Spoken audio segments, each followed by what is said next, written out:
มาตรฐานการนำภาครัฐพนักงานราชการทหารตำรวจพ่อแม่ประชาชนลาวบรรดาเผ่า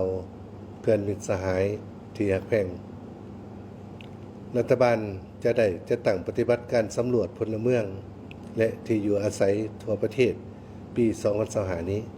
เป็นครั้งที่5ในรอบ40 ปีผ่านมาการสำรวจแม่นกวมร่วมทุกๆครัวเรือนและพลเมืองที่ดำรงชีวิตในสปป.ลาวในขอบเขตทั่วประเทศเพื่อเก็บกำข้อมูลทางด้านพลเมืองและสภาพการดำรงชีวิต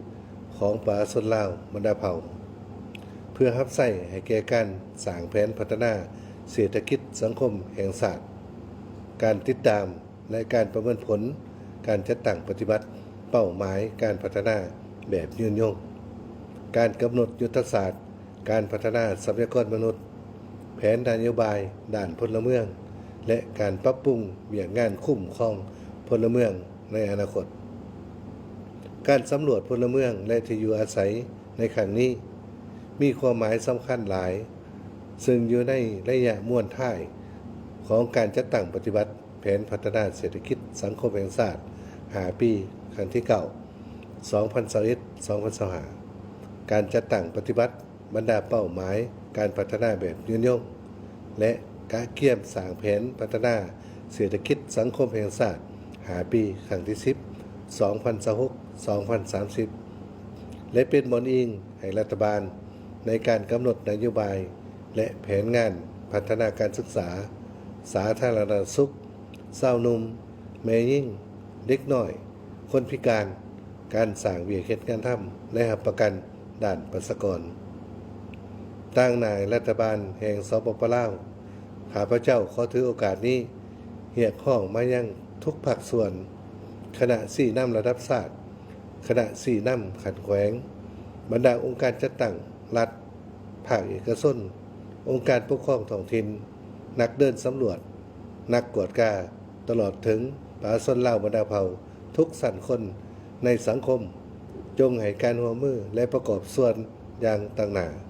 เพื่อรับประกันเหตุให้การสำรวจครั้งนี้ได้ถูกจัดตั้งปฏิบัติและสำเร็จตามแผนการที่กำหนดไว้ถือโอกาสนี้ต่างหน้ารัฐบาลอีกเทื่อนึงข้าพเจ้าขอแสดงความขอบใจมายัง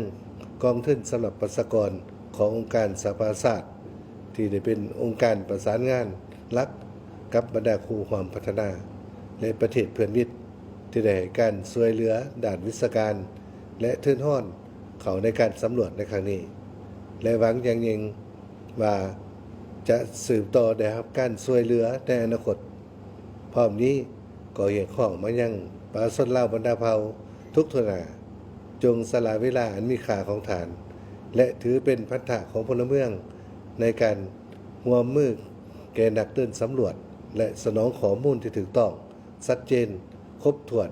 ให้แก่นักเดินสำรวจขออวยพรให้การสำรวจพลเมืองและที่อยู่อาศัยครั้งที่5 ปี2025จงประสบผลสำเร็จตามวัตถุประสงค์และระดับขาดหมายทุกประการ